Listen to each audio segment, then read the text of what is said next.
Hey everybody. This week on the Night Owls podcast, we're going to be studying about a topic that everybody knows about.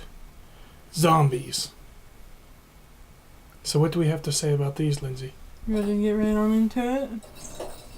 What do you think, Alex? Sorry about the noise in the background. The cats are playing. I think zombies are an exciting topic. Mm-hmm. I think it's, I think the thing about zombies specifically is that zombies are going to be they're kind of like a threefold topic, in the sense that there's a side of it that's spooky. There's even a side of it that's even even a bit of a conspiracy theory. Mm-hmm. In the sense that something like that could actually happen, and the possibility that the powers that be would try and cover it up, That's very conspiracy theory.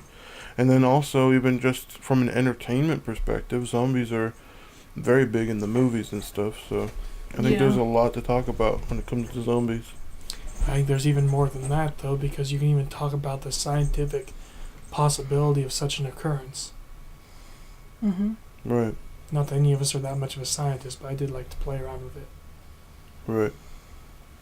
So we found this segment of stuff on wikipedia.org. That's where we find most of our information.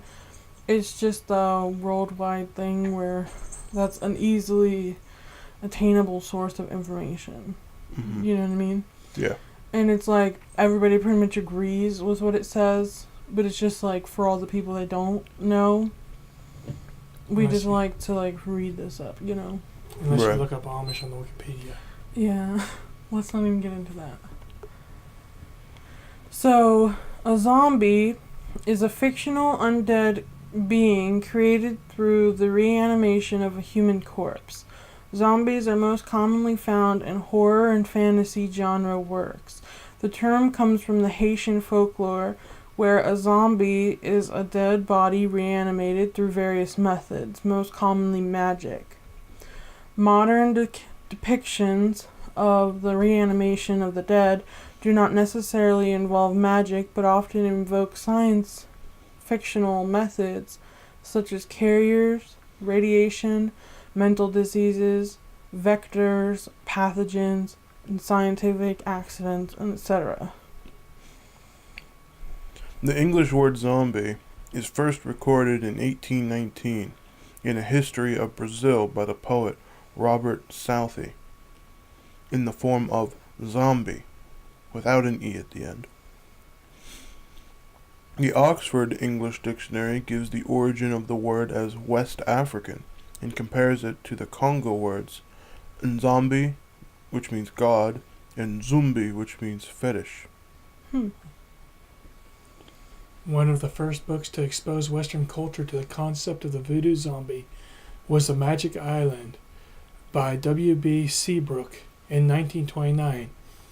This is the sensationalized account of a narrator who encounters voodoo cults in Haiti and their resurrected thralls.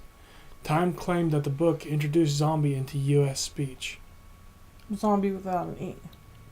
Mm-hmm. Zombies have a complex literary heritage with antecedents. Antecedents. Yeah, that word. Ranging from Richard Matheson, and H.P. Lovecraft to Mary Shelley's Frankenstein drawing on European folklore of the undead. In 1932, Victor Halperin directed White Zombie, a horror film starring Bela Lugosi,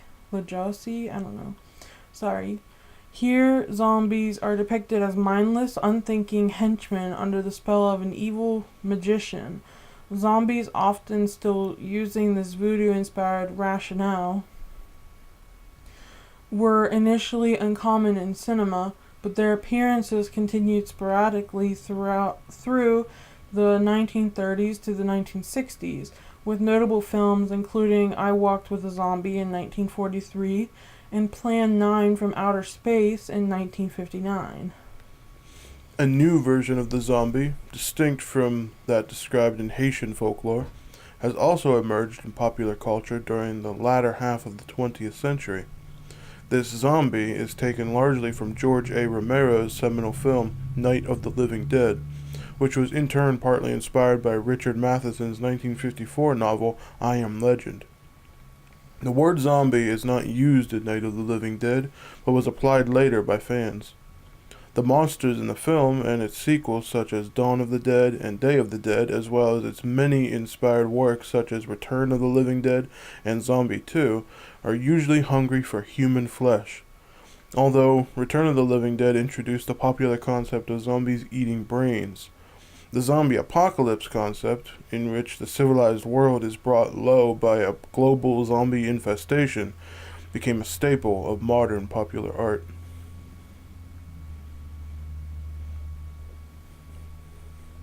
Do we want to read all that? That's basically like the glossary and dictionary. Yeah, this is part of it. So, etymology. The English word zombie is first recorded in 1819 in a history of Brazil by the poet Robert Southey in the form of zombie without the E, actually referring to the Afro-Brazilian rebel leader named Zumbi, and the etymology of his name in Nzambi. The Oxford English Dictionary gives the origin of the word as West African and compares it to the Congo words Nzambi, which means God, and Zumbi, which means a fetish. And we literally just read that, so I don't know why it's repeating itself. Because it's That's all right. etymology. It's just saying where everything's found from. Well, they say that if you repeat something 7 times, you'll remember it for the rest of your life. So there's 2 times. So go ahead and find that sentence and read it 5 more times. And there you go. And there's nothing wrong with going back over some stuff Yeah, with it in more detail. we did that with Richard Trenton Chase. We reread a couple things. Right. Everybody re-says everything. So now we're just like scrolling through, trying to find something we didn't read.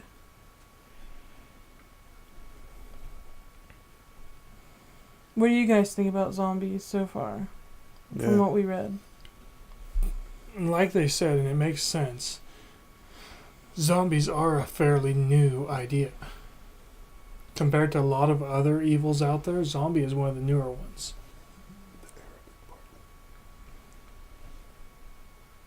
Skip the movie part and go to the Arabic part.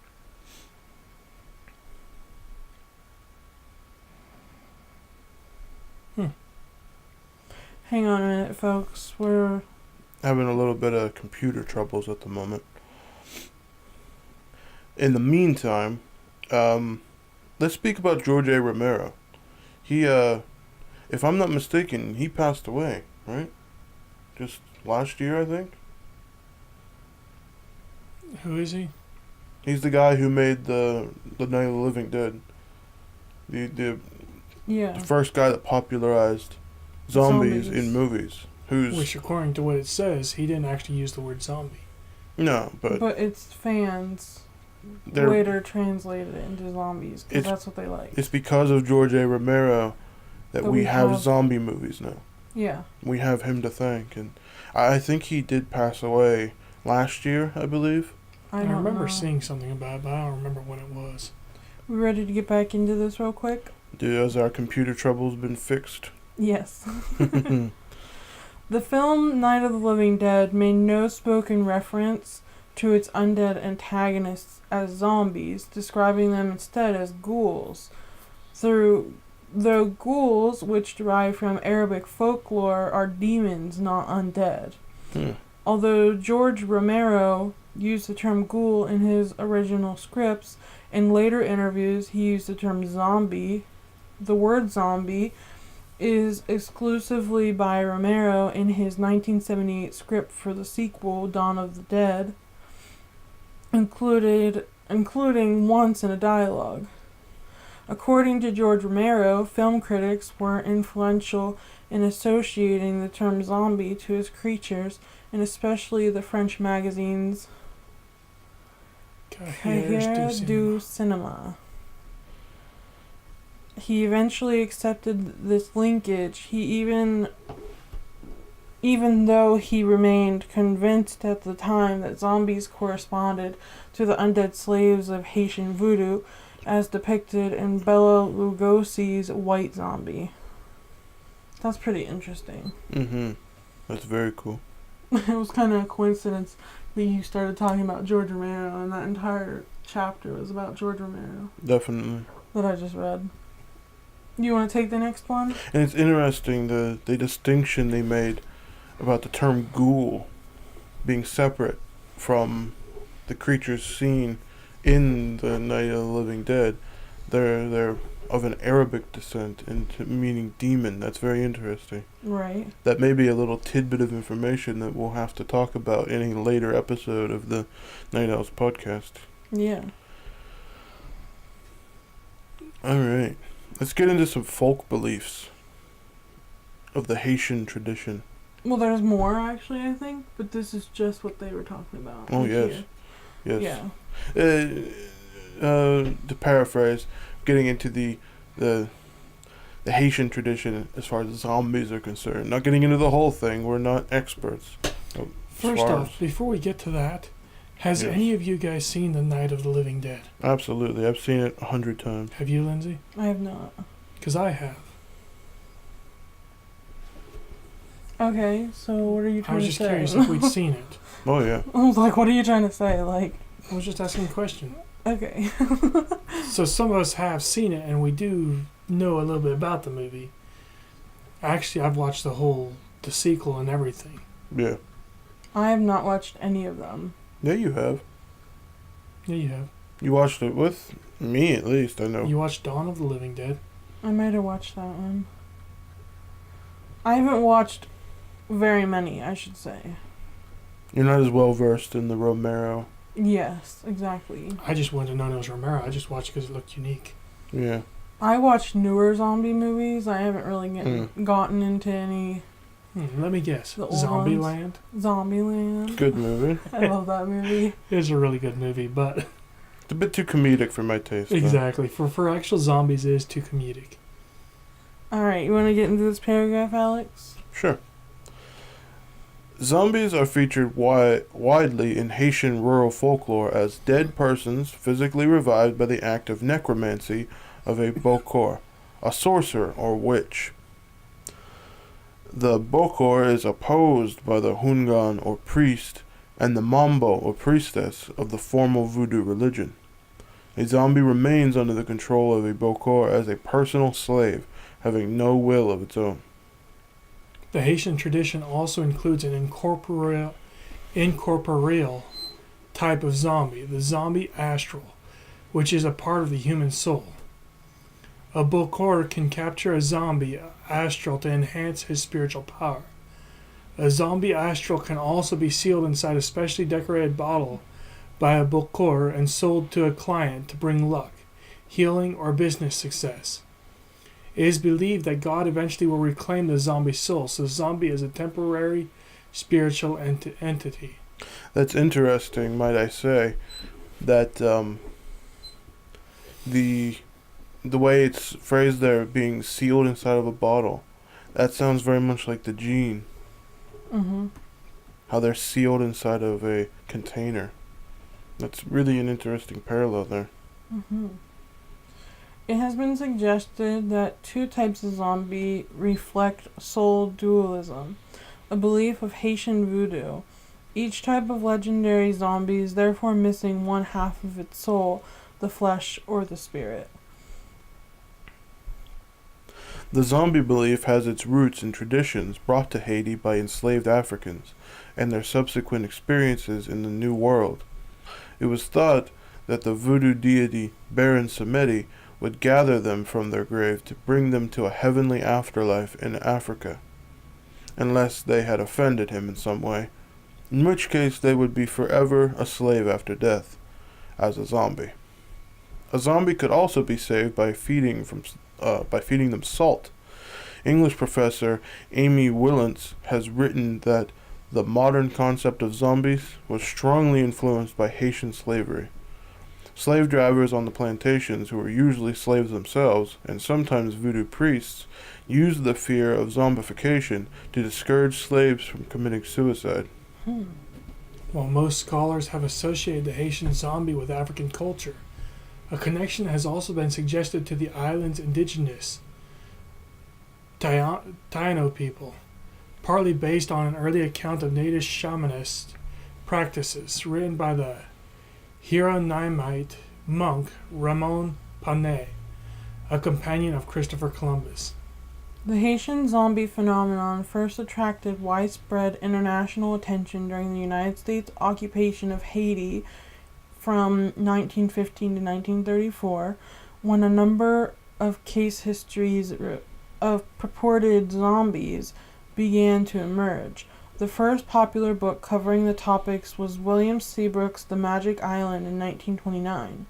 Seabrook cited Article 246 of the Haitian Criminal Code, which was passed in 1864, asserting that it was an official recognition of zombies.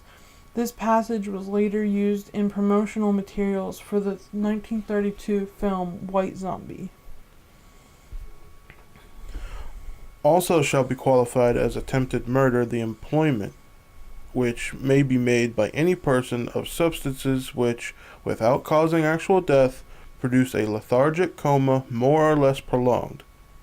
If after the administering of such substances the person has been buried, the act shall be considered murder, no matter what result follows. In 1937, while researching folklore in Haiti, Zora Neale Hurston encountered the case of a woman who appeared in a village. A family claimed she was Felicia Felix's mentor, a relative who had died and been buried in 1907 at the age of 29. The woman was examined by a doctor. X-rays indicated that she did not have a leg fracture that Felix's mentor was known to have had. Hurston pursued rumors that affected persons were given a powerful psychoactive drug, but she was unable to locate individuals willing to offer much information.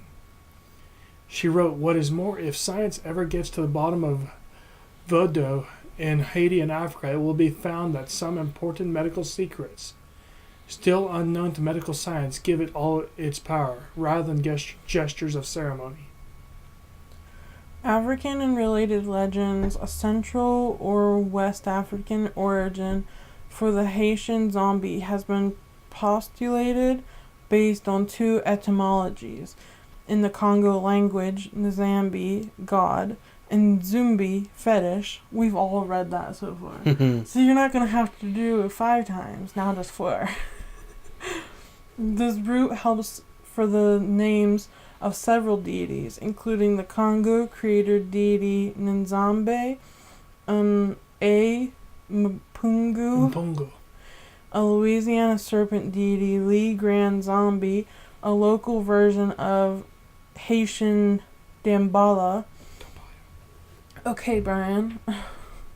But it is in fact a generic word for a divine spirit. The common African conception of beings under these names is more similar to the incorporeal zombie astral, as in the Congo Nikisi spirits. A related but also often incorporeal undead being is the Jumbi of the English-speaking Caribbean.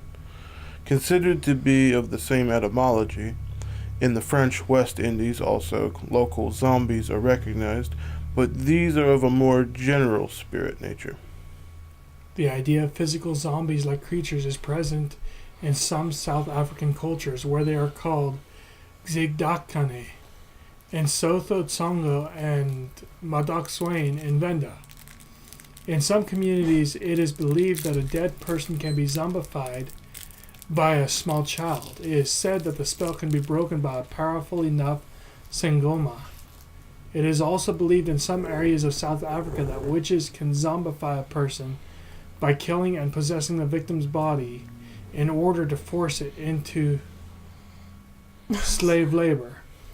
After rail lines were built to transport migrant workers, stories emerged about witch trains. These trains appeared ordinary but were staffed by zombified workers controlled by a witch. The trains would abduct a person boarding at night, and the person would then either be turned into a zombified worker or beaten and thrown from the train a distance away from the original location. That first sentence there, I'm sorry for laughing, and I couldn't understand a word you just said. But it got better. Origins of zombie beliefs. Chemical hypothesis. Several decades after Hurston's work, Wade Davis, a Harvard ethnobotanist, presented a pharmacological case for zombies in 1983 paper in the Journal of Ethnopharmacology, and later in two popular books, The Serpent and the Rainbow in 1985, and Passage of Darkness, the Ethnobiology of Haitian Zombie in 1988. Davis traveled to Haiti in 1982, and as a result of his investigations claimed that a living person can be turned into a zombie by two special powders being introduced into the bloodstream, usually via a wound. The first, coup de poudre, which is French for powder strike, includes tetrodotoxin, a powerful and frequently fatal neurotoxin found in the flesh of the pufferfish, order of the Tetradontidae. The second powder consists of deliriant drugs such as datura.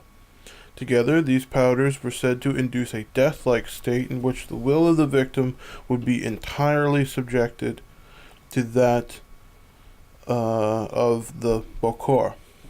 Davis also popularized the story of Clervius Narcisse, who was claimed to have succumbed to this practice. The most ethically questioned and least scientifically explored ingredients of the powders is part of a recently buried child's brain. Verification is needed, it says. I don't know Yes. what that means. That means they're not perfectly sure, but they need to check into it. Okay. So it's ongoing. Which is kind of interesting. Narcisse wasn't he the one that the word narcissist was come after? He was so full of himself. I don't know. I'm thinking that's the same name. I'm not sure. I always thought the term narcissist came from the Greek god. Well, that's what I thought so too. So I was wondering, it's unique that he has that name. And it's probably just a coincidence, probably just a name. Right. Can't imagine it being anything else. The process described by Davis was an initial state of death-like suspended animation, followed by reawakening typically after being buried into a psychotic state. The psychosis induced by the drug and psychological trauma was hypothesized by Davis to reinforce culturally learned beliefs and to cause the individual to reconstruct their identity as that of a zombie, since they knew they were dead and had no other role to play in the Haitian society. Societal reinforcement of the belief was hypothesized by Davis to confirm for the zombie individual the zombie state, and such individuals were known to hang around in graveyards exhibiting attitudes of low effect.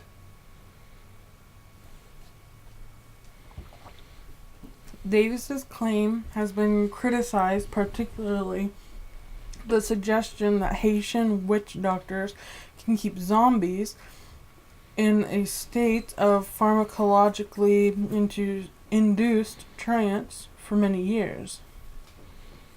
Symptoms of TTX poisoning range from numbness and nausea to paralysis, particularly of the muscles of the diaphragm, unconsciousness, and death, but do not include a stiffened gait or a death-like trance. According to psychologist Terence Hine, the scientific community dismisses tetrodotoxin as the cause of this state, and Davis' assessment of the nature of the reports of Haitian zombies is viewed as overly credulous. Social hypothesis. Scottish psychiatrist R.D. Lang highlighted the link between social and cultural expectations and the compulsion in the context of schizophrenia and other mental illness, suggesting that schizogenesis may account for some of the psychological aspects of zombification. Particularly, this suggests cases where schizophrenia manifests a state of catatonia. Roland Littlewood, professor of anthropology and psychiatry, published a study supporting a social explanation of the zombie phenomenon. I hate that word. Phenomenon. Blah, blah, blah. Now you messed me up. Phenomenon. Now I got it. I knew you could do it. In the medical journal, The Lancet The in 1997. I've actually read that.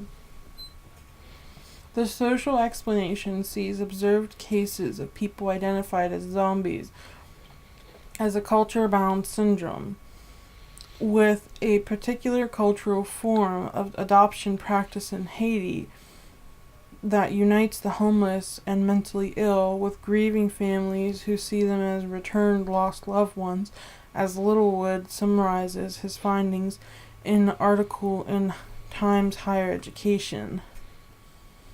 I came to the conclusion that although it is unlikely that there is a single explanation for all cases where zombies are recognized by locals in Haiti, the mistaken identification of a wandering mentally ill stranger by bereaved relatives is the most likely explanation in many cases. People with a chronic schizophrenic illness, brain damage, or learning disability are not uncommon in rural Haiti, and they would be particularly likely to be identified as zombies.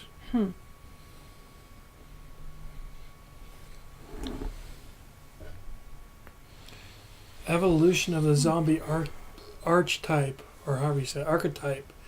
Pulliam and Fonseca and Wall in 2014 and Walls in 2006 trace the zombie lineage back to ancient Mesopotamia. In the Descent of Ishtar, the goddess Ishtar threatens, "If you do not open the gate for me to come in, I shall smash the doors and shatter the bolt. I shall smash the doorpost and overturn the doors. I shall raise up the dead, and they shall eat the living, and the dead shall outnumber the living." Do you want to read this? I can.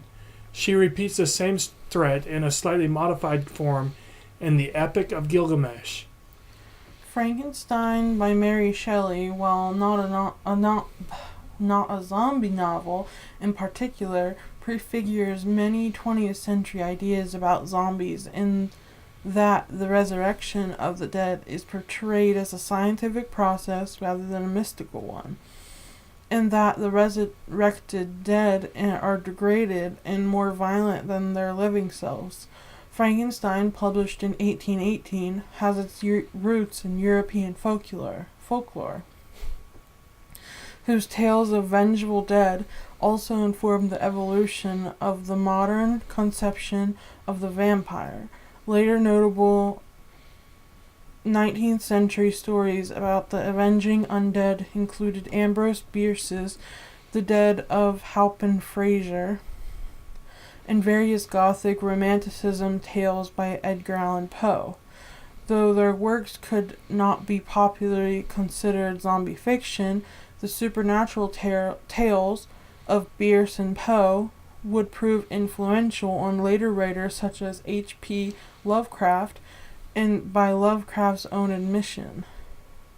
In the 1920s and early 1930s, the American horror author H.P. Lovecraft wrote several novellae that explored the undead theme. Cool Air, In the Vault, and The Outsider all deal with the undead, but Lovecraft's Herbert West Reanimator? But Lovecraft's Herbert West Reanimator, which was done in 1921, helped define zombies in popular culture. This series of short stories featured Herbert West, a mad scientist who attempts to revive human corpses with mixed results. Notably, the resurrected dead are uncontrollable, mostly mute, primitive, and extremely violent. Though they are not referred to as zombies, their portrayal was prescient, anticipating the modern conception of zombies by several decades. Edgar Rice Burroughs similarly depicted animated corpses in the second book of his Venus series, again without ever using the term zombie or undead.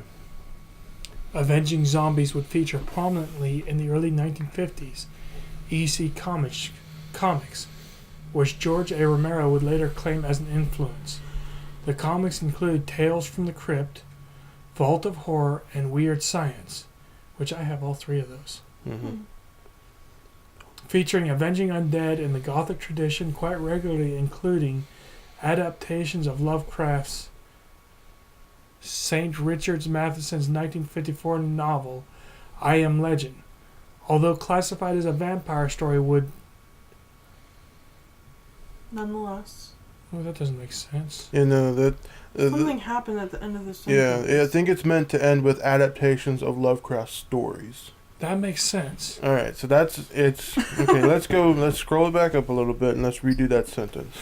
Starting at, The comics, including Tales Yes. from the Crypt, Vault of Horror, and Weird Science, featured avenging undead in the Gothic tradition quite regularly, including adaptations from Lovecraft stories. alright. That makes sense. Richard Matheson's 1954 novel I Am Legend, although classified as vampire story, would nonetheless have definitive impact on the zombie genre. By way of George A. Romero, the novel, in its 1964 film adaptation, The Last Man on Earth, which concerned a lone human survivor waging war against the world of vampires, would, by Romero's own admission, greatly influence his 1968 low-budget film Night of the Living Dead, a work that would prove to be more influential on the concept of zombies than any literary or cinematic work before it. Modern fiction in film and television. Films featuring zombies have been a part of cinema since the 1930s, with White Zombie, directed by Victor Halperin in 1932, being one of the earliest examples. With George A. Romero's Night of the Living Dead in 1968, the zombie trope began to be increasingly linked to consumerism and consumer culture. Today, zombie films are released with such regularity, at least 52 titles were released in 2014 alone, that they can be viewed as a separate subgenre of horror film. Voodoo-related zombie themes have also appeared in espionage or adventure-themed work outside the horror genre. For example, the original Johnny Quest series, 1964, and the James Bond novel and movie Live and Let Die both feature Caribbean villains who falsely claim the voodoo power of zombification in order to keep others in fear of them. The modern conception of the zombie owes itself almost entirely to George A. Romero's 1968 film Night of the Living Dead. In his films, Romero bred the zombie with the vampire, and what he got was the hybrid vigor of a ghoulish plague monster. This entailed an apocalyptic vision of monsters that have come to be known as Romero zombies. Roger Ebert of the Chicago Sun-Times chided theater owners and parents who allowed children access to the film. I don't think the younger kids really knew what hit them, complained Ebert.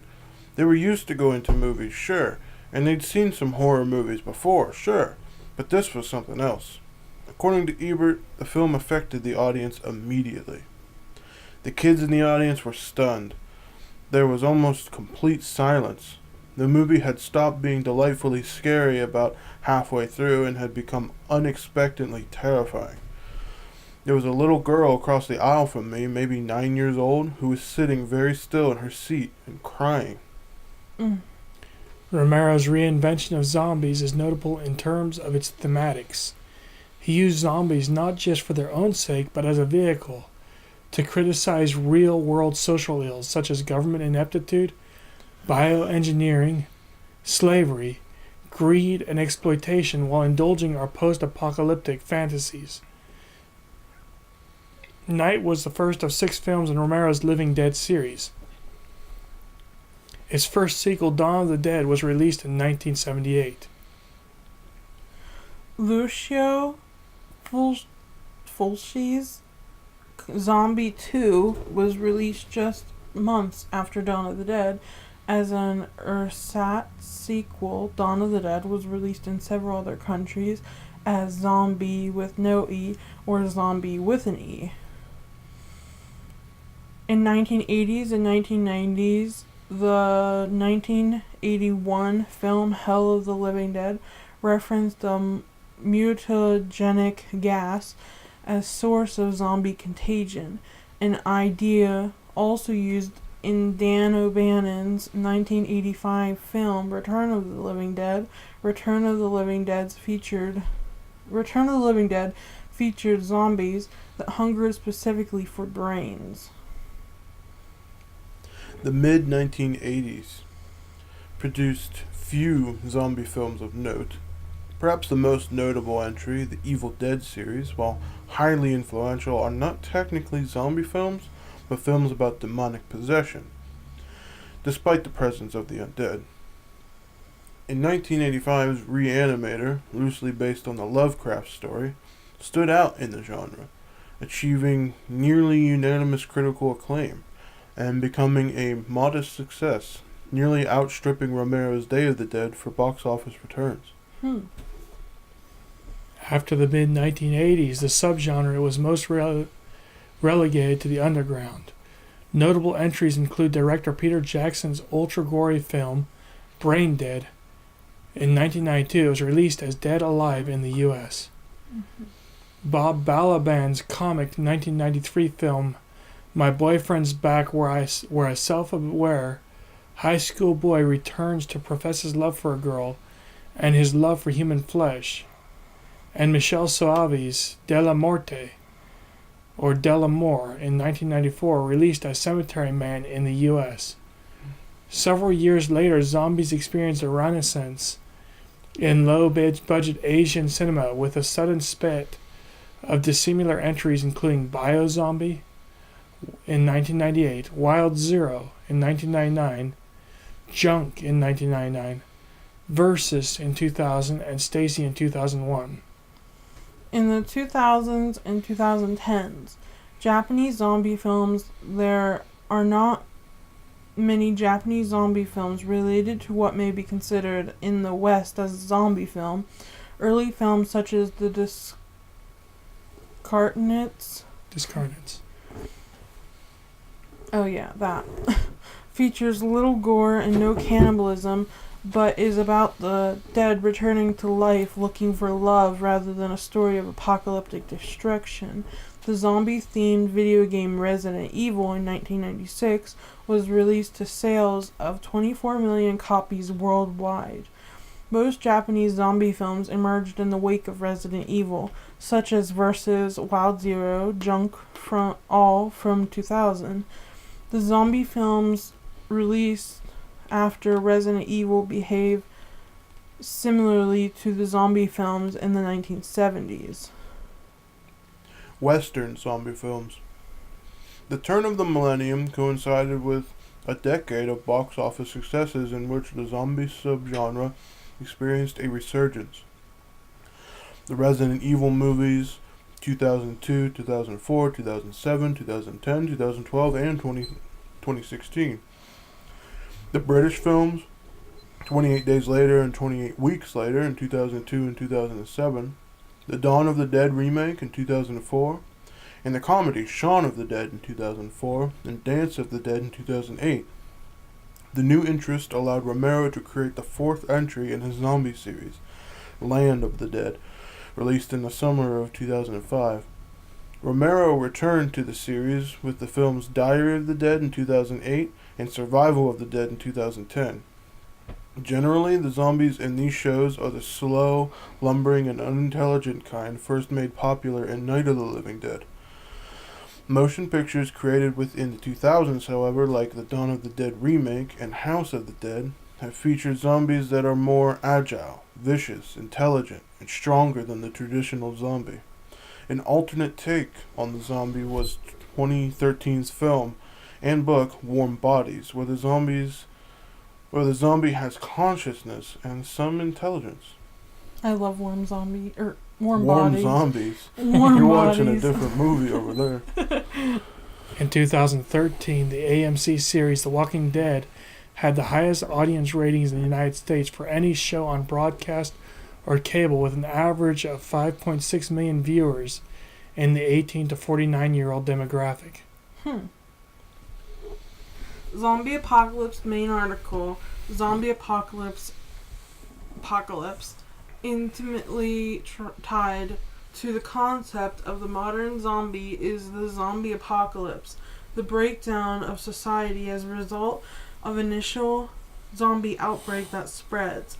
This archetype has emerged as a prolific subgenre of apocalyptic fiction. Sorry, I'm scrambling on my words. And has been portrayed in many zombie-related media after Night of the Living Dead. In a zombie apocalypse, a widespread, usually global, rise of zombies hostile to human life engages in a general assault on civilization. Victims of zombies may become zombies themselves. This causes the outbreak to become an exponentially growing crisis. The spreading phenomenon swamps normal military and law enforcement organizations, leading to the panic collapse of the civilized society until only isolated pockets of survivors remain, scavenging for food and supplies in a world reduced to industrial, hostile wilderness. Pre-industrial. Possible causes for zombie behavior in the modern population can be attributed to viruses, bacteria, or other phenomena that reduce the mental capacity of humans, causing them to behave in a very primitive and destructive fashion. The usual subtext of the zombie apocalypse is that civilization is inherently vulnerable to the unexpected, and that most individuals, if desperate enough, cannot be relied on to comply with the author's ethos. The narrative of a zombie apocalypse carries strong connections to the turbulent social landscape of the United States in the 1960s, when Night of the Living Dead provided an indirect commentary on the dangers of conformity, a theme also explored in the novel The Body Snatchers in 1954, and associated film Invasion of the Body Snatchers in 1956. Many also feel that zombies allow people to deal with their own anxieties about the end of the world. One scholar concluded that more than any other monster, zombies are fully and literally apocalyptic. They signal the end of the world as we have known it. While zombie apocalypse scenarios are secular, they follow a religious pattern based on Christian ideas of the end times, war, and Messiah. Due to a large number of thematic films and video games, the idea of a zombie apocalypse has entered the mainstream, and many fans have begun making efforts to prepare for the hypothetical future zombie apocalypse. Such efforts include creating weapons and selling educational material, informing people how to survive a zombie outbreak. While most of these are tongue-in-cheek and do not represent an authentic belief that a zombie apocalypse in the near future is likely, the Centers for Disease Control and Prevention has used the fictional scenario to demonstrate survival and emergency preparedness, techniques that may be useful in a real-world setting. Story elements. Initial contacts with zombies are extremely dangerous and traumatic, causing shock, panic, disbelief, and possibly denial, hampering survivors' ability to deal with hostile encounters. The response of the authorities to the threat is slower than its rate of growth, giving the zombie plague time to expand beyond containment. This results in the collapse of a given society, zombies taking full control, while small groups of the living must fight for their survival. The stories usually follow a single group of survivors caught up in the sudden rush of the crisis. The narrative generally progresses from the onset of the zombie plague, then initial attempts to seek the aid of authorities. The failure of those authorities through to the sudden catastrophic collapse of all large-scale organization and characters' subsequent attempts to survive on their own. Such stories are often squarely focused on the way their characters react to such extreme catastrophe. Jeez, I keep saying that word wrong. Catastrophe, and how their personalities are changed by the stress, often acting on more primal motivations, fear, and self-preservation than they would display in normal life. In anime and manga, there has been a growth in the number of zombie manga in the last decade, and in a list of 10 great zombie manga, Anime News Network's Jason Thompson placed I Am a Hero at number 1, considering it probably the greatest zombie manga ever. In second place was Living Corpse, and in third, Biomega, which he called the greatest science fiction virus zombie manga ever. Z. Don't read that. Oh, why not? Well, if you want. Is that... Go past it. Huh? I would Go just past it. go past it. I think it was supposed to be a picture, and I forgot to delete it. Sorry, we're having some more issues over here. I was doing this write-up in a hurry, and I didn't proofread it.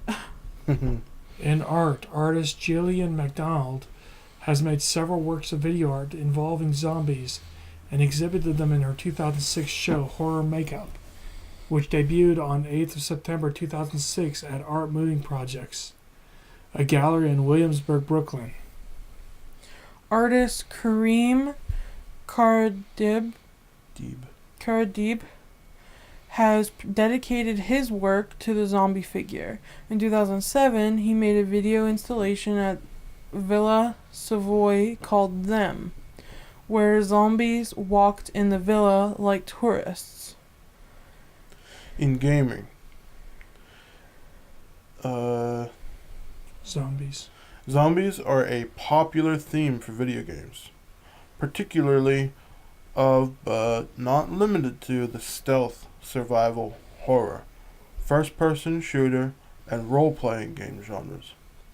Important horror fiction media franchises in this area include Resident Evil, Dead Rising, The House of the Dead, Dead Island, Left 4 Dead, Dying Light, State of Decay, The Last of Us, and the Zombies game modes from Call of Duty.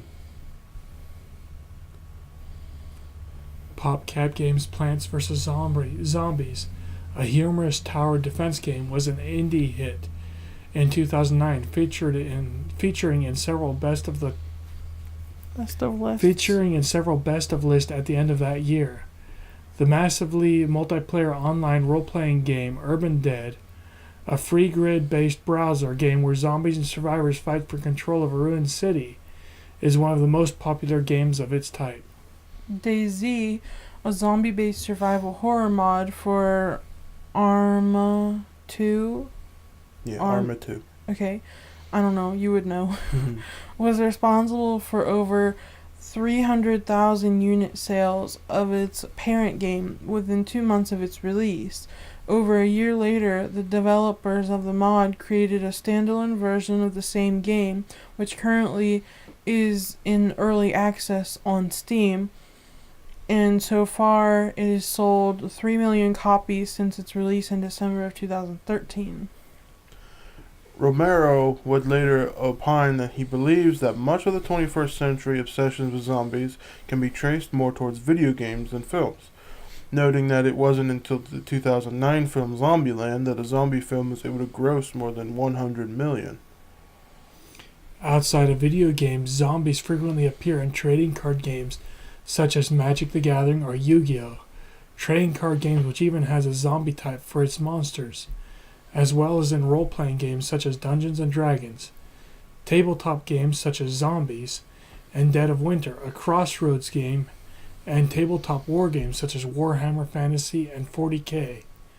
The game Humans vs. Zombies is a zombie-themed live-action game played on college campuses. In Government Media main article, Preparedness 101 Zombie Apocalypse, on the 18th of May in 2011, the United States Center for Disease Control and Prevention published a graphic novel, Preparedness 101 Zombie Apocalypse, providing tips to survive a zombie invasion as a fun new way of teaching the importance of emergency preparedness. The CDC goes on to summarize cultural references to the zombie apocalypse. It uses these to underscore the value of laying in water, food, medical supplies, and other necessities in preparation for any and all potential disasters, be they hurricanes, earthquakes, tornadoes, floods, and hordes of zombies. On the 17th of October 2011, the Weather Channel in the United States published an article, How to Weather the Zombie Apocalypse. That included a fictional interview with the director of research at the CDD, the Center for Disease Development. Questions answered include, how does the temperature affect zombies' abilities? Do they run faster in warmer temperatures? Do they freeze if it gets too cold? In 2011, the U.S. government drafted Conplan 8888-11, a real plan detailing a strategy to defend against a zombie attack. In merchandise, many companies from around the world have also put strong focus on creating products geared towards the zombie culture.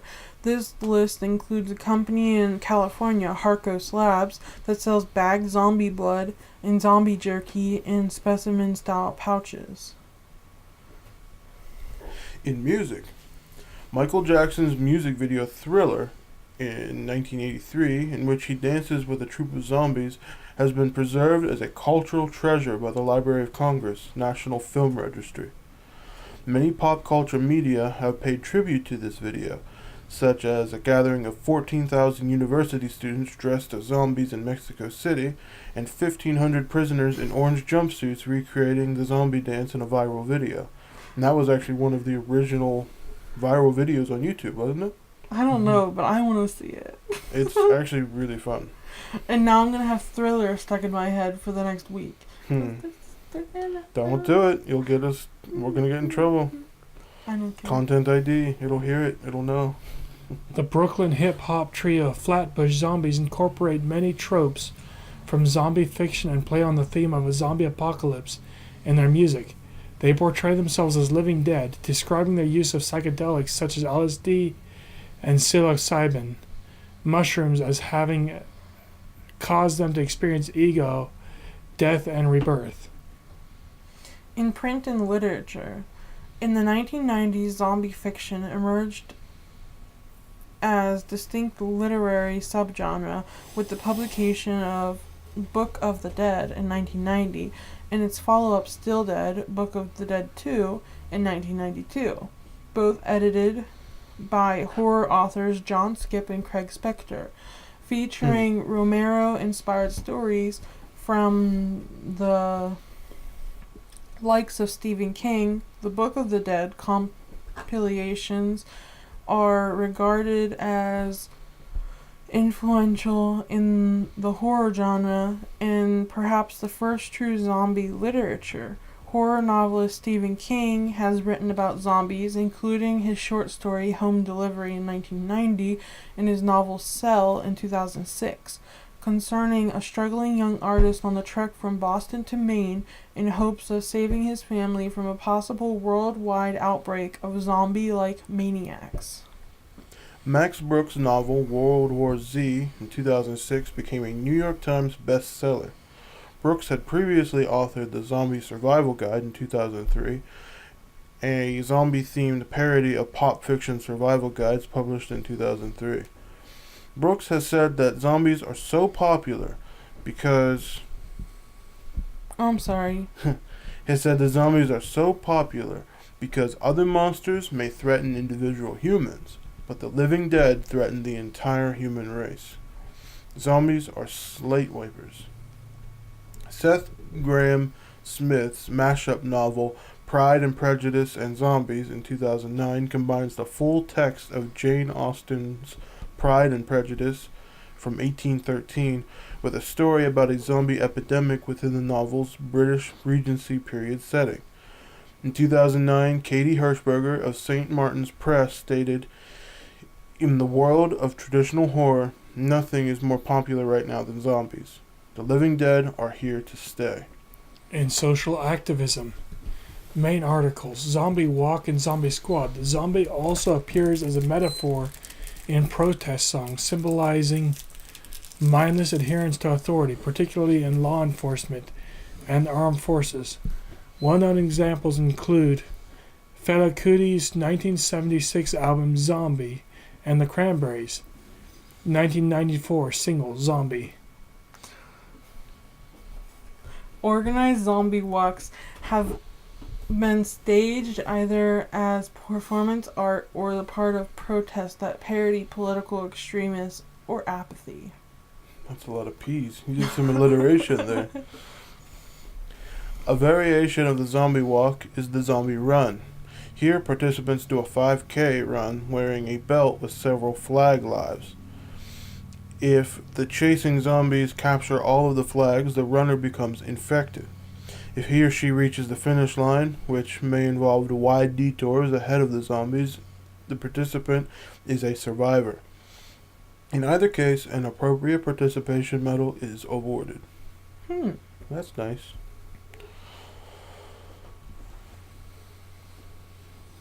In theoretical academic papers, researchers have used theoretical zombie infections to test epidemiology modeling. One study found that all humans end up turned or dead.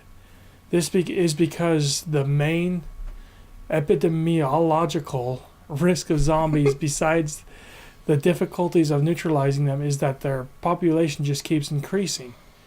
Generations of humans merely surviving still have a tendency to feed zombie populations, resulting in gross outnumbering. The researchers explain that their methods of modeling may be applicable to the spread of political views or a disease with dormant infection. Adam Chodorow of the Sandra Day O'Connor College of the Law at Arizona State University investigated the estate and income tax implications of the zombie apocalypse under United States federal and state tax codes. Neuroscientists Bradley Wojtek and Timothy Versteinen,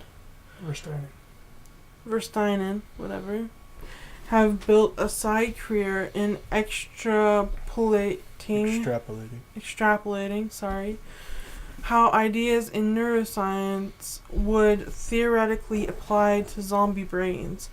Their work has been featured in Forbes, New York Magazine, and other publications. As a metaphor in scholarly paper, researchers use the term zombie centriole to describe the hypothesis that a centriole, a subcellular, that is degenerated, i.e. dead, start to function. On Forbes.com, I found this article made by Mark Hughes, which the title is The Best Zombie Apocalypse Films, TV Shows, and Books. So, to start us off, here's the movies. There's 10. So number 10 is Brain Dead, aka Dead Alive, a classic that's funny, gory, and unique among the genre. Number 9, Zombieland. Just get over it. Number 9. Yeah, these two are done arguing. Number 9, Zombieland, the best conceptualization of zombies as metaphors for character fears and losses. Fun and funny. Shaun of the You Dead. have to say the number. Number 8. Shaun of the Dead, yet another hilarious entry, full of social commentary and an instant classic. And it kind of sucked. Oh, I love Shaun of the Dead. It's funny. That's why I said kind of, not totally. Number 7, Dawn of the Dead in 1978. The original that set the standard for most modern genre and introduced humor as well. Number 6, Quarantine. A remake of the Spanish film Wreck, creepy and hyper-realistic, and one of my favorites. One of my favorites in real life as well. I love that. It's Mark Hughes' favorites and it's Alex's favorite. Yep. And the one that made your dad jump off his seat almost. Yep. Didn't we just tell that story? Yep. Yeah, that is the best. Quarantine did it. You can finish. For the top 5, I'll give more explanations for my rankings, says Mark Hughes. Then you go. Number 5, Night of the Living Dead. The one that started it all. Simple and brilliant despite low production values. It was inspired by the great vampire novel I Am Legend, by the way. It was difficult not to rank this one higher since it has a history and special status, but I tried to rank the films mostly on pure quality of story and filmmaking, but number 5 position is nothing to sneeze at.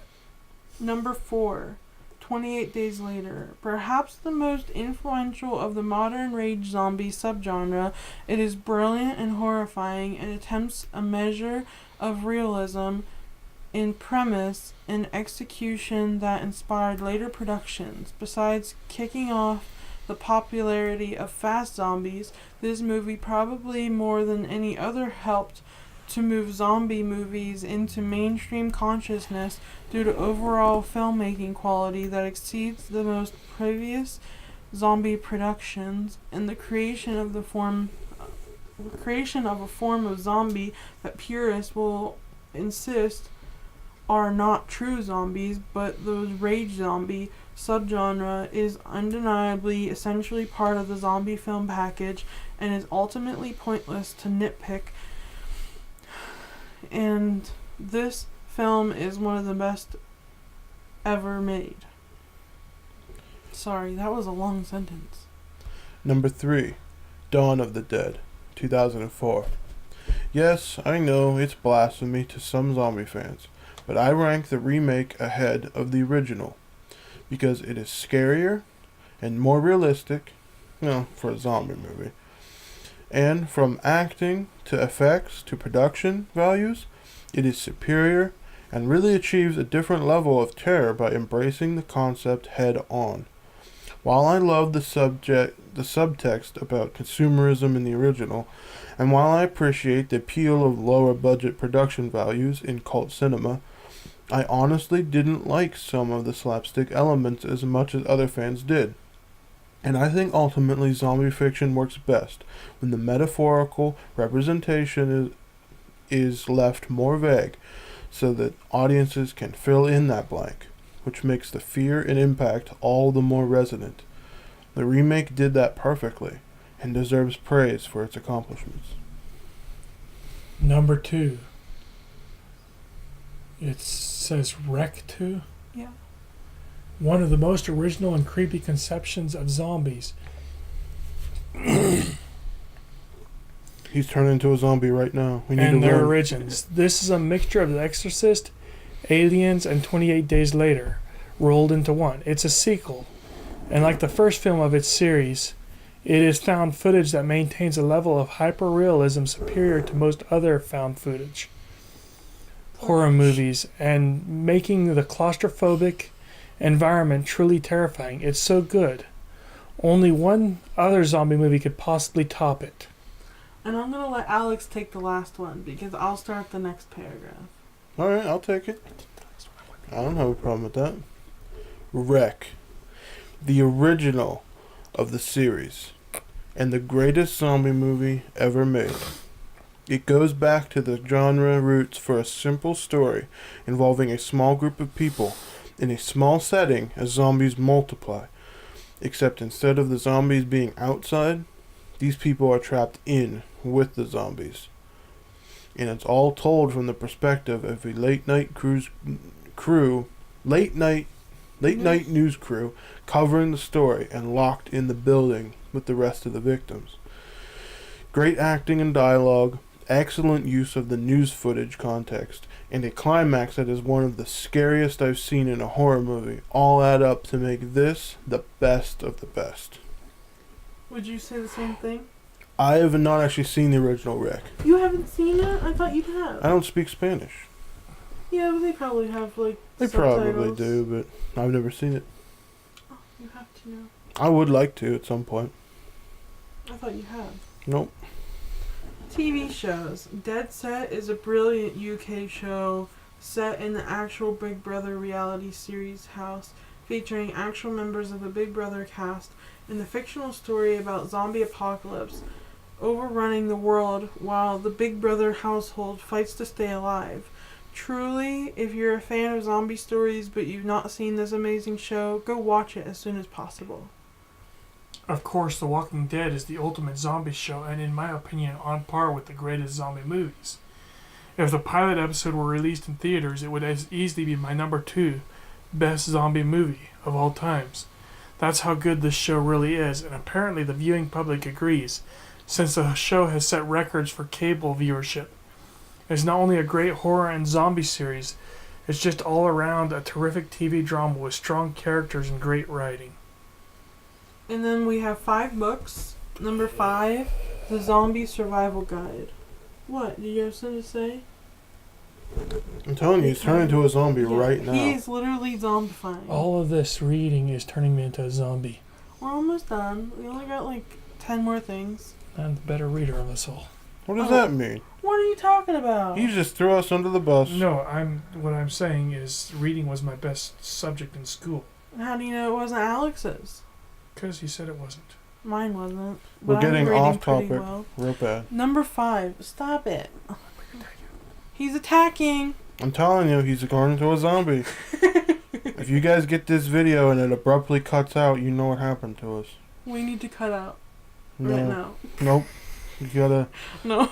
do this. We gotta get it done. He's already growling. Number 5, The Zombie Survival Guide. Author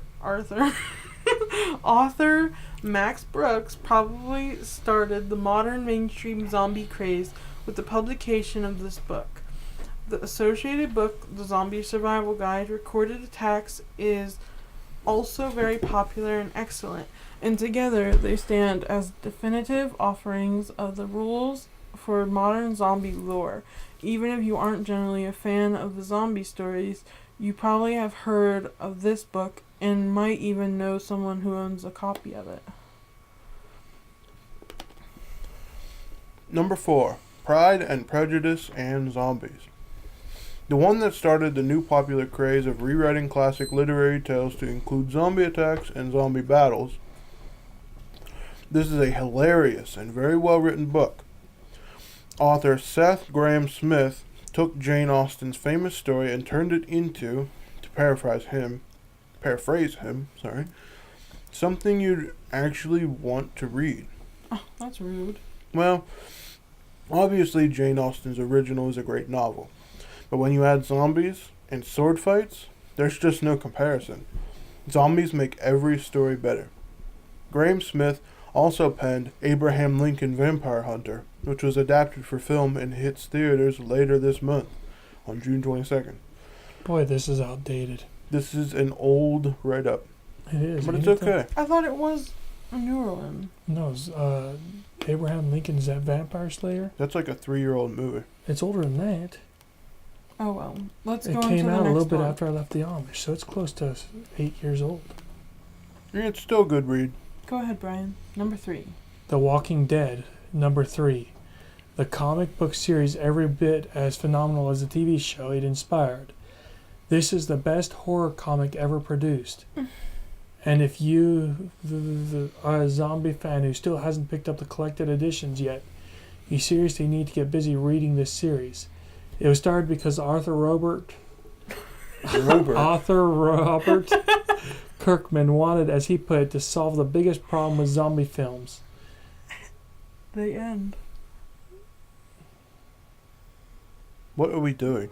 I'm is wondering this? why he does a semicolon there, or whatever it is, a colon. It should be a comma. I know. Kirkman set out to write an ongoing long series detailing how a group of people try to survive in the aftermath of a zombie apocalypse. And he succeeds admirably.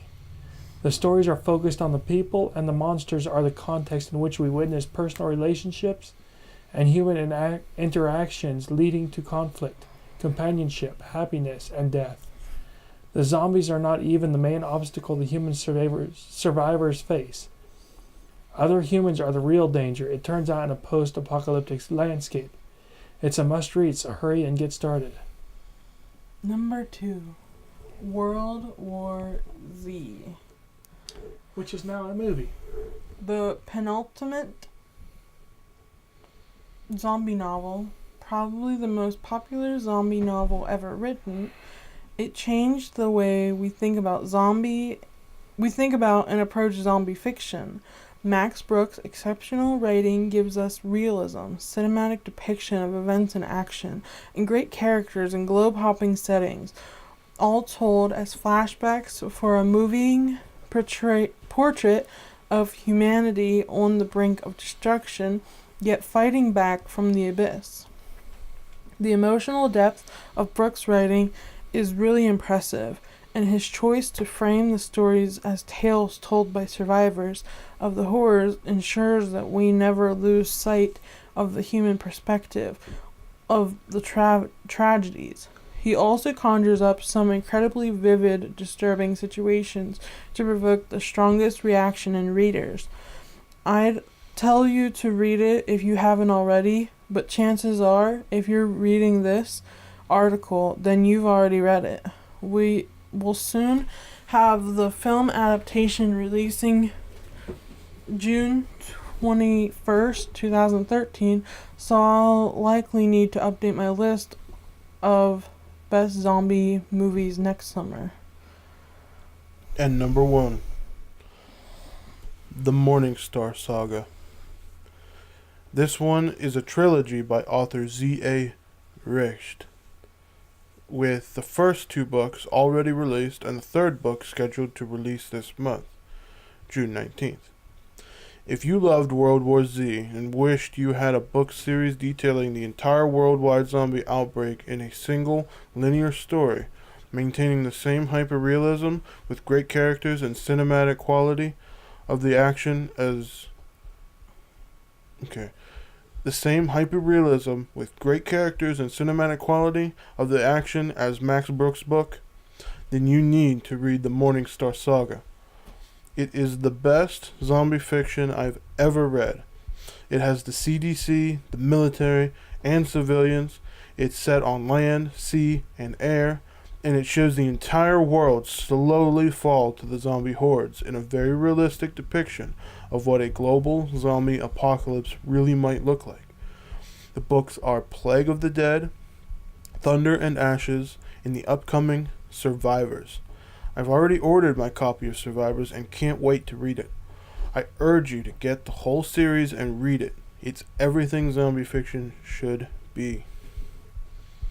Now, GamesRadar.com, Lorenzo Valoria posted an article a few months ago, I think, called The 10 Best Zombie Games You Can Play Right Now. And Brian starts with number 10. Dead Island. Despite its rough edges, it's hard to deny that Dead Island does zombie killing right. The first-person adventure takes you through a tropical paradise filled with shambling corpses, each rotting vacationer just waiting to have their heads whacked off with a chainsaw, baseball bat. Yeah, that's right, you can craft your own weapons to create some impressive undead mutilators. You just have to find the right parts to build one. Keep on. Yeah, this is yours. Deep down, Dead Island is an RPG, so building increasingly powerful weapons... Sorry, someone walked by the window out there. Must be the neighbors. Yeah, one of the neighbors. Or the zombies are coming. They know that we're talking about them. So building increasingly powerful weapons as you progress is a big part of the fun. Also, all of your weapons have durability points and will snap in half if you use them too much. So upgrading them is a necessity. Ultimately, Dead Island is worth your time because the satisfaction you get from driving a knife into a rotting cranium from a first-person perspective is hard to beat. What? What? A first-person perspective is hard to beat? Yeah, it's hard to beat. I know, but still. Have you never wanted to drive a knife into the dead zombie head? I've always wanted to do that. I can't do that in real life, so I'd rather do it in a video game. You'd just rather do it in video My game. brother's buddy stuck a knife into a cow's ass. Does that count? We're not talking about cows, we're talking about zombies. Number 9, Dead Rising 4.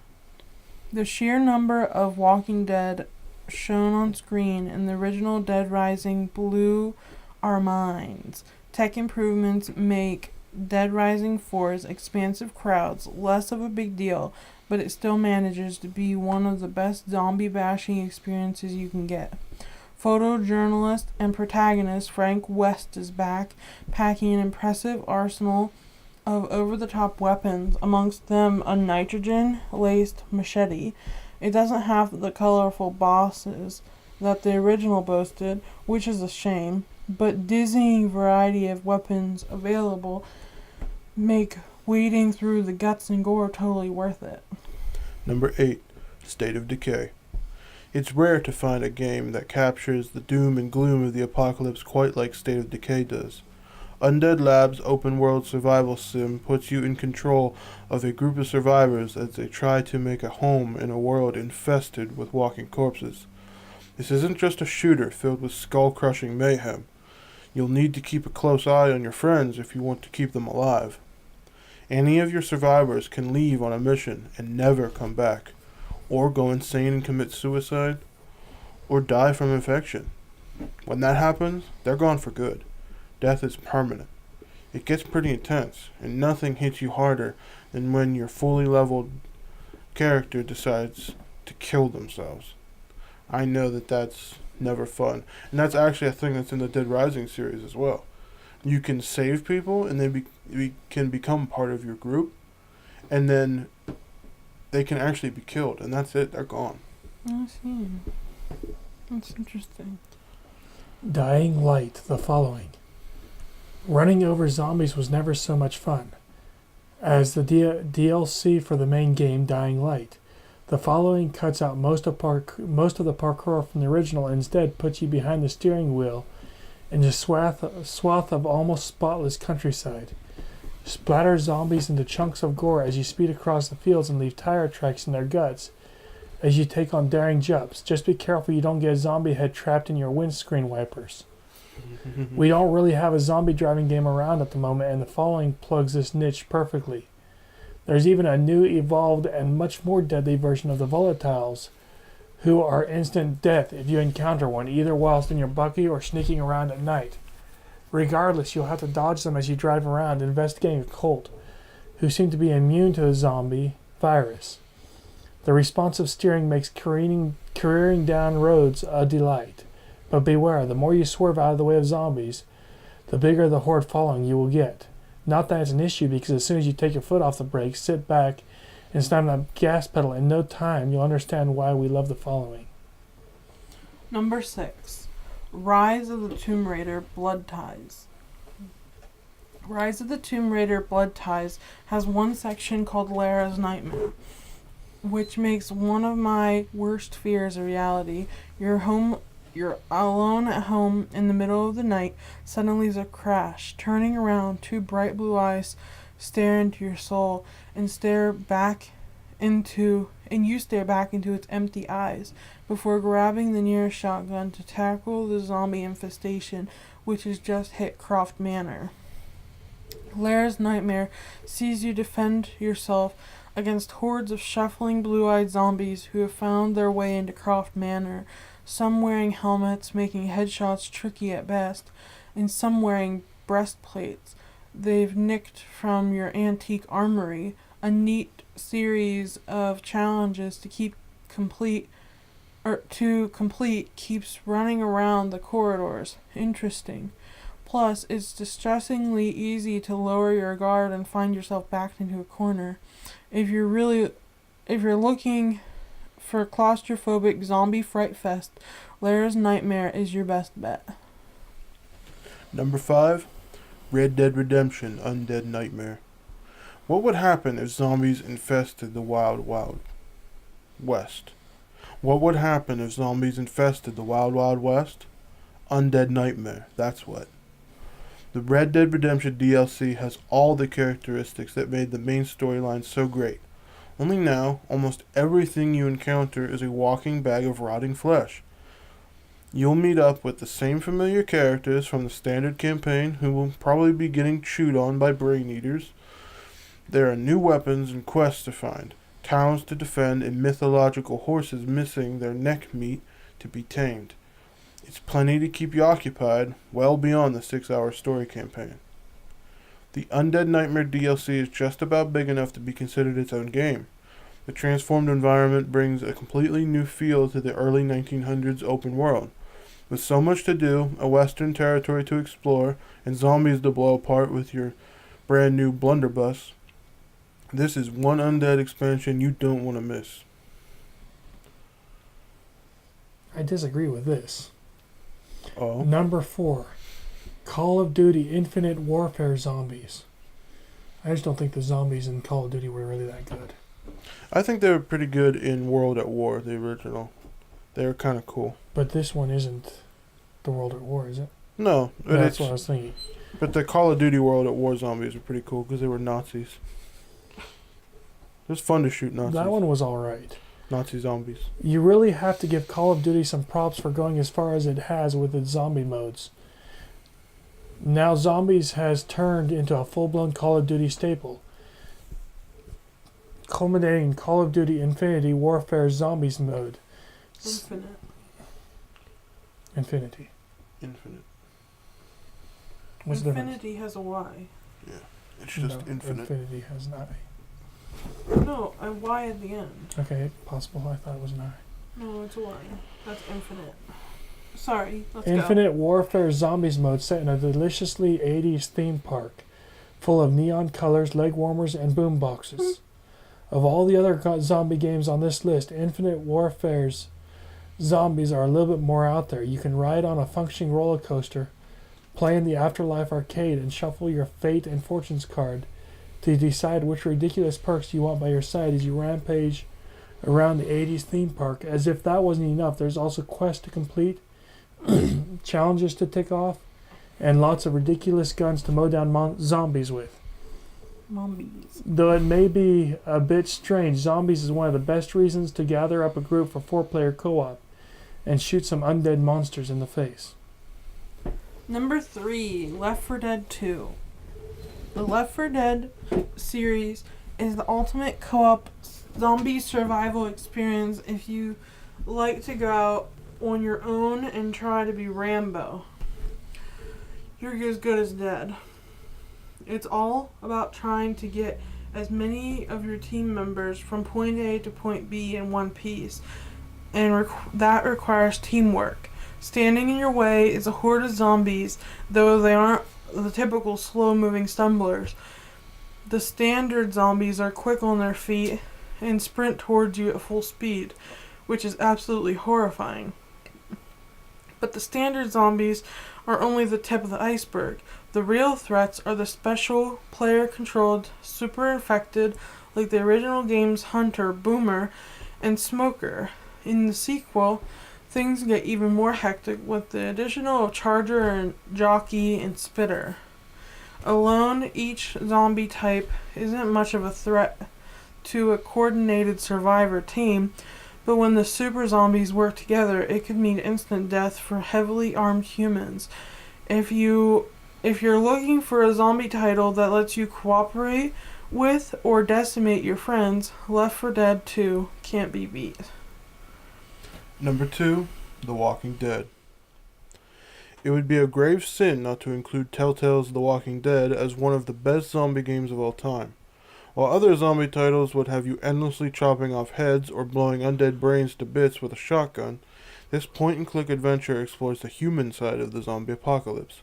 Instead of testing your aim, this adaptation tests your social decision-making and your nerves. Because dang, there's some messed up stuff that happens in this game. You play as Lee Everett, a convicted murderer who finds himself as the protector of an orphaned little girl named Clementine. As you encounter other survivors, you end up making decisions you'll end up making decisions down the line that had dire repercussions for your group members. But the worst part, yet simultaneously the best, is that you develop a connection with the characters in your party. So when those bad things start to happen, you'll feel like it was your friend that you just saw get eaten alive rather than a mere video game character. People will die. The unexpected will happen, and decisions will need to be made. And you'll just have to live with the consequences. And number 1. Number 1, The Last of Us. Not only is The Last of Us our game of the year for 2013, it's also the most intense, enthralling, and engrossing gaming experience involving undead flesh eaters. It takes you through a dangerous cross-country journey through the infected United States, which has been completely overrun by plant life. In addition to mushroom-brained zombies that are waiting to rip your jugular out with their teeth, the world is filled with desperate gun-toting humans, a repressive government, and psychotic villains standing in the way of your destination. And best of all, you'll be dragging a snarky teenage girl along with you. Not that Ellie is a hindrance. She actually gets pretty badass as the story develops. Joel and Ellie's quest is as dark as it is tense. The dilapidated, creepy environment set the perfect tone for the stealth survival gameplay that cranks up the suspense to almost unbearable levels. This isn't your typical going, guns blazing zombie game. You'll have to sneak past stronger foes, conserve your ammo, and scavenge for supplies.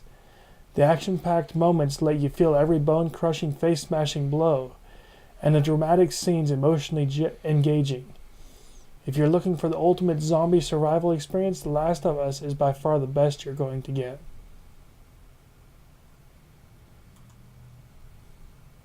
Yeah, that was a long read. It was a very long read. We actually don't have much time to talk about it. We're actually 20 minutes past already. Oh wow, we've I'm really been 25 going. minutes past. I'm about of the opinion we've read everything here. Maybe in one of these times we should do another Maybe zombie next- too, Yep. because there's Maybe so one much of I our- could say about this. Yeah, we should do a zombies too, where we just talk talk about what we instead want of read. Yep. Yeah, so you guys start thinking about what we just read there, and we'll start Mhm. thinking about Yep. what we read, and Go ahead and leave us some comments about the stuff that we read, and leave us some comments about your opinions, what you guys think about zombies.